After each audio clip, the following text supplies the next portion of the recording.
Welcome back to the Classic English Literature Podcast. This is the show that explains why I was so unpopular in high school. The show also gives rhyme its reason, and today, after something of a hiatus from the poetic idiom, we return to the genre invoked in our little tagline.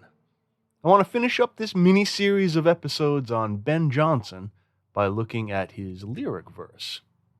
Before we kick off, allow me to draw your attention to that little tab on your phone under the episode's title that says, "Send us a text." That's the fan mail feature, so feel free to shoot me a message with your thoughts, questions, or swanning compliments. Now, the other button says support the show, and that's a good one if you would like to make a small donation to help keep the show going. I would certainly appreciate anything you can do.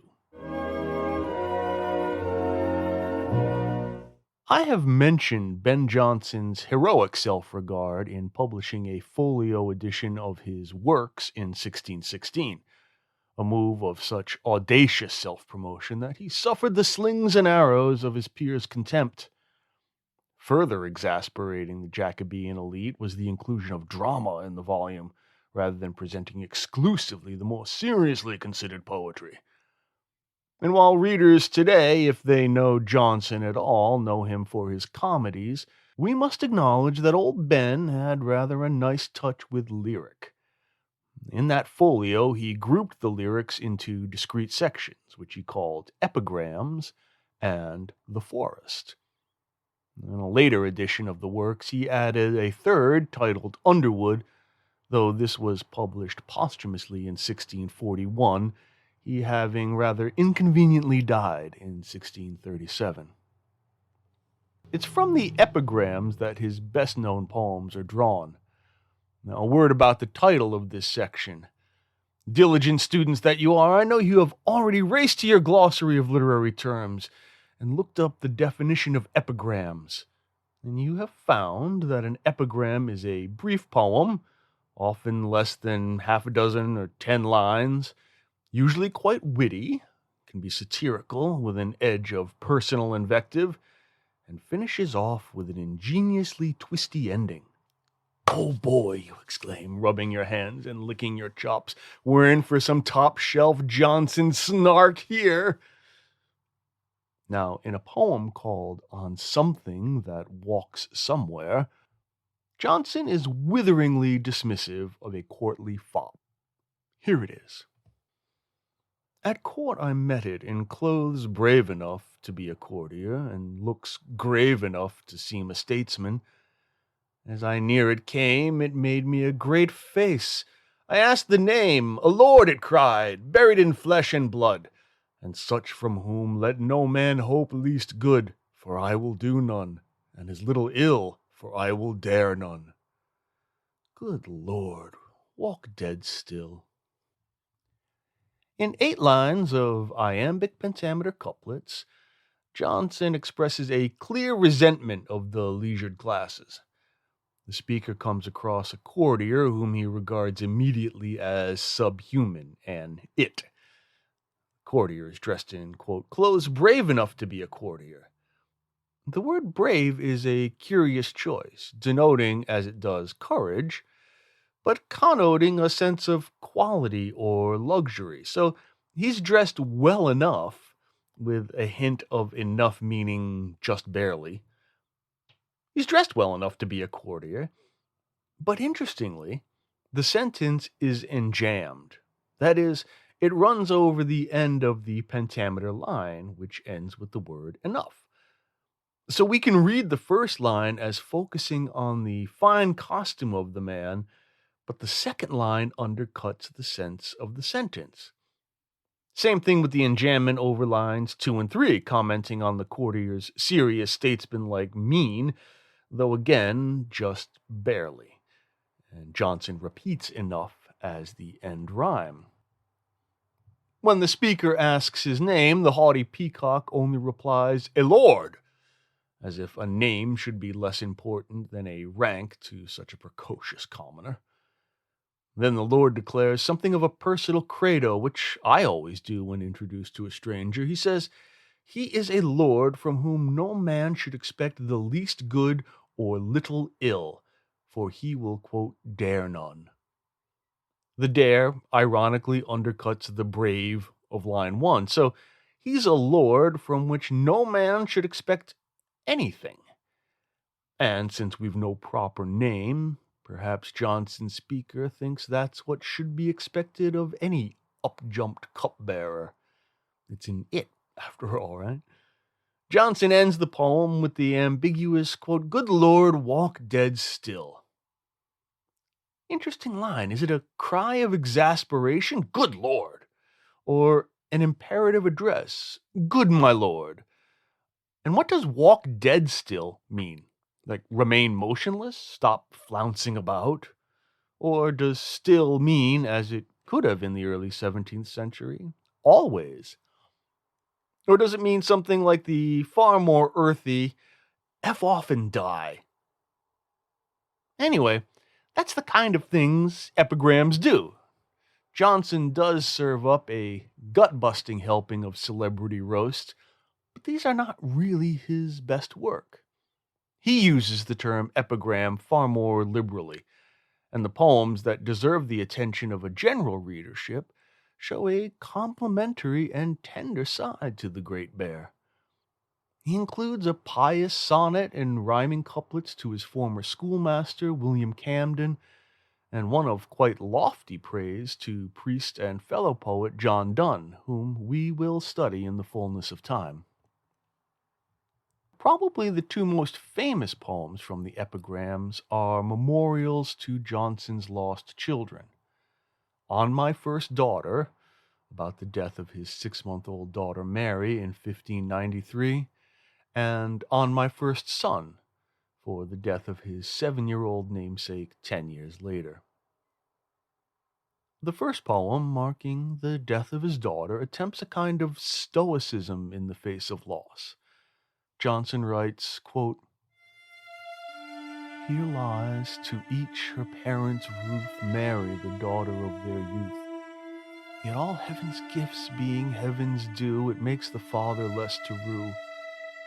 At 6 months' end she parted hence with safety of her innocence, whose soul heaven's queen, whose name she bears in comfort of her mother's tears, hath placed amongst her virgin train, where, while that severed doth remain, this grave partakes the fleshly birth, which cover lightly gentle earth.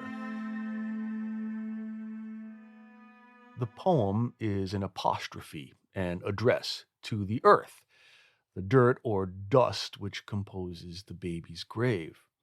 We don't realize this until the last line. Till then, it seems a solitary rumination or perhaps an address to an unknown listener. The metrical line eschews the stately pentameter of most of Jonson's verse, both dramatic and non-dramatic. And instead, he uses a tetrameter or octosyllabic line. We're familiar with such rhythm because it dominates much popular music, which is where, I presume, most people now hear poetry in the form of song lyrics. So depending on the context, the tetrameter or octosyllabic line can sound folksy or rustic, perhaps a leveling down of the mighty pentameter. Here, though, I think it contributes to a more personal and intimate feeling. This feels whispered. One could perhaps make the case that when combined with the couplet rhyme scheme, the meter offers also a tone more juvenile, childlike rather than childish, like akin to a nursery rhyme, the kind of thing hummed over the living baby's cradle. But of course, the tone and context here is much darker and more sorrowful, despite the speaker's struggle to square his loss with divine justice. This little eulogy is mostly iambic, but Jonson occasionally deploys trochees to upset that rhythm. A trochee, you might recall, is the opposite foot to the iamb, whereas the iamb is an unstressed syllable followed by a stressed one, bump bump, which gives a sense of uplift or rising. The trochee is a stressed syllable followed by one unstressed, bum bum, with the attendant feeling of falling or decline. I think it's most effectively used here in the first foot of the second line, where the father names his lost baby girl, Mary. The trochee allows us to feel the breath going out of him, an exparent sigh of grief, the name driving home the reality of her death. He attempts to find peace with that reality by saying, quote, "Yet all heaven's gifts being heaven's due." It's a revision of Job's admonition to his wife during his suffering. Job says, "The Lord gave and the Lord hath taken away." But while the biblical sufferer concludes by blessing the name of the Lord, Jonson's sufferer only says he should therefore regret her loss less. He then speaks of her intact innocence, that is, she died sinless, and so is guaranteed salvation as a handmaiden to the Virgin Mary, whose name the child shares. The poem was probably written during the late 1590s, some years after the child's death, when Jonson had converted to Catholicism. The poem concludes echoing God's judgment on Adam in Genesis, informing the man that he shall, quote, "return unto the ground, for out of it wast thou taken, for dust thou art, and unto dust shalt thou return." Jonson's speaker commits only his child's body to the earth, for her soul persists in heaven. This grave partakes the fleshly birth, which cover lightly gentle earth. A decade following Mary's passing, Jonson lost another child, his son, to an outbreak of plague. The fatherly anguish and strained acceptance of divine will mirror the previous poem, but there are some notable differences in tone and perspective. So here's the text. "Farewell, thou child of my right hand, and joy. My sin was too much hope of thee, loved boy. 7 years thou wert lent to me, and I thee pay, exacted by thy fate on the just day. Oh, could I lose all, Father, now? For why will man lament the state he should envy, to have so soon scaped worlds and flesh's rage, and if no other misery, yet age?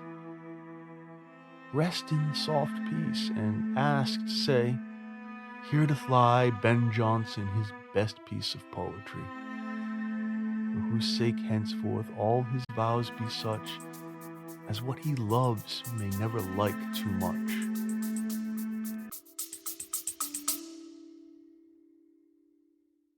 I'm Dan Heath. On the What It's Like to Be podcast, I ask folks about their jobs, like what keeps a TV meteorologist up at night. When I'm at work and there's a tornado coming into town, my husband and my kids have to get into the tornado shelter without me. What keeps a welder driven? I never am satisfied. I always know I can do better. And what keeps a hairstylist on her toes? I know she likes that Holly Berry haircut, but she doesn't look like Holly Berry. Find out on What It's Like to Be, wherever you get your podcasts.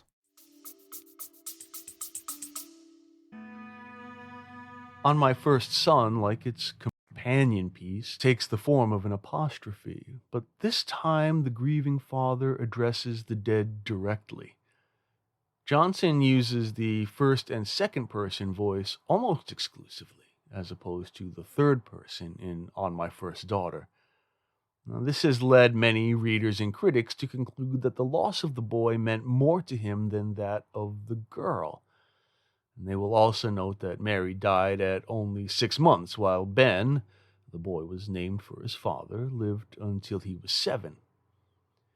There's a pernicious bit of historical postulating that medieval and early modern parents felt the loss of infants barely at all, given the harsh realities of childhood mortality of the time.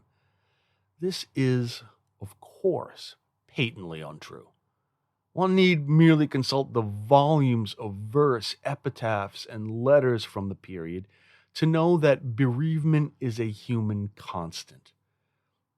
Furthermore, some under-nuanced interpreters have sought to impose a sexist or patriarchal paradigm upon the poems, arguing that Jonson saw his daughter as somehow more dispensable than his son.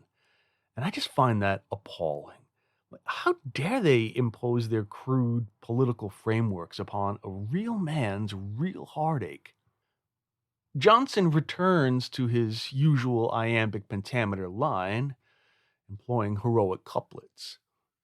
Like on My First Daughter, he strives to find some explanation for the tragedy in the mysterious workings of heaven. Quote, 7 years thou wert lent to me, and I thee pay, exacted by thy fate on the just day. This line, I should point out, is a hexameter one, 6 feet, 12 syllables. The thee pay runs over the traditional line length, as if in confirmation of the materiality of death, and it's a bartering economic metaphor. It feels too much. Taken on its own, thee pay may also be read ambiguously, I think. In the sense of the line, thee is obviously an object of the verb pay. But I suppose one could jigger the case of the pronoun and almost read it as the son paying. I don't know, maybe I'm being too liberal here, but then the speaker wails his regret at having been a father, not only for his own grief, but for the suffering his fatherhood brought to his son. And then the rhetorical question follows, quote, for why will man lament the state he should envy, to have so soon scaped worlds and flesh's rage, and if no other misery, yet age? That his child escaped further suffering offers cold comfort. We then get probably the most famous passage in the poem when the speaker, and I do think it's safe to say here that Jonson himself is the speaker, when the speaker declares that young Ben was his father's, quote, best piece of poetry. Parenthood as authorship is a curious analogy, both presumably an expression of one's deepest essence, but that may be an anachronistically romantic notion. Nevertheless, it doesn't feel too out of place here. After all, the poem begins, quote, farewell, thou child of my right hand. And perhaps there's a pun on the word right. And it's also worth pointing out that etymologically, the name Benjamin means literally in Hebrew and Arabic, son of the right hand. And it's related to the verb meaning to build or to make, and also to the noun for stone. So interesting connection to the family's bricklaying business there. Yet I must confess that this metaphor, child as poem, also strikes me as a bit, well, too self-pitying. I mean, it confirms a lingering sense in the verse that the focus is really on Jonson and not on the dead boy. Not that a father has no right to contemplate his own loss, obviously, but that loss seems to center on Jonson's own position. He says in line 2, quote, my sin was too much hope of thee. And in line 5, oh, that I could lose all father now. Taken together with the poem's last lines, in which Jonson refers to himself in the third person, quote, henceforth all his vows be such as what he loves may never like too much. I sometimes find the poem too strident in its forced dispassion, like, I hurt so much because I loved you, and I shouldn't make that mistake again. It's an understandable sentiment from one in the depths of anguish, but it could be read as a will to emotional deadness, maybe. Let's move on to something more cheery, shall we? Those two little poems were quite heavy. Let's see, what have I got? Oh, that's right. A couple of weeks ago, I popped a little video on the anti-social medias of a reading of Jonson's song to Celia, which is a little mashup of a handful of Greek sophist Philostratus's writings from the 3rd century, and it first appeared in the Forest section of Jonson's works.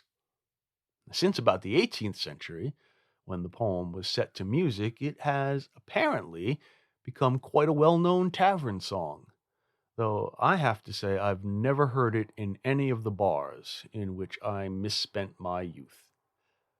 At any rate, it opens with perhaps Jonson's best known lines, so see if you recognize them. Quote, "Drink to me only with thine eyes, and I will pledge with mine. Or leave a kiss but in the cup, and I'll not look for wine. The thirst that from the soul doth rise doth ask a drink divine, but might I of Jove's nectar sup, I would not change for thine. I sent thee late a rosy wreath, not so much honoring me as giving it a hope that there it could not withered be. But thou thereon didst only breathe, and sentedst back to me. Since when it grows and smells, I swear, not of itself, but thee." You'll hear that opening line, "Drink to me only with thine eyes," in any number of recordings and movies and references, allusions, and, it's been sung by Bing Crosby and Paul Robeson and Johnny Cash even. The poem is in 2 stanzas, which relate 2 separate but not unrelated instances between the putative lovers. The meter alternates between tetrameter and trimeter lines, very song-like. In the first stanza, the speaker eschews wine drinking for the pleasure of drinking in his beloved's gaze. "A kiss from her surpasses the pleasure of wine, yea, even surpasses the nectar of Jove himself." Sidebar, some later versions of the song replace Jove with love, but that seems nonsensical, doesn't it? Anyway, it's a pretty good pickup line, I'd say. Who wouldn't melt at that? Well, she wouldn't, apparently. Wow, think about it. The beloveds in these Renaissance poems are quite hard to please, aren't they? Seems this guy sent her some flowers, a wreath, reckoning it would not only honor her, but that her presence would perpetuate its blooming vitality. But she gives it a sniff and sends it back. Rude. Unless she's allergic. That would dampen the romantic impulse. But he still has the wreath, and indeed it thrives, and its perfume is no longer its own, but hers. Give him credit for stick-to-itiveness, or bloody-minded stupidity. Drink to me only with thine eyes, and I will pledge with mine. Or leave a kiss within the cup, and I'll not ask for wine. For the sake of symmetry, I love a bit of symmetry. Let's round off this show with a look at one last poem. Bit of a snarky one, like Something That Walks, in which Jonson once again disparages the privileged class with the barely concealed resentment of a member of the lower sorts who aspires to acceptance by the patriciate. This one's a song too, and it's sung during a play called Epicene, or The Silent Woman. It's a comedy in which a man named Dauphine tries to swindle his uncle Morose by having him marry a cross-dressing boy. Ah, hilarious. By the by, it was performed by the Children of the Queen's Revels, one of those boys' theater companies I mentioned in some other episode somewhere. Anyway, to the song. Still to be neat.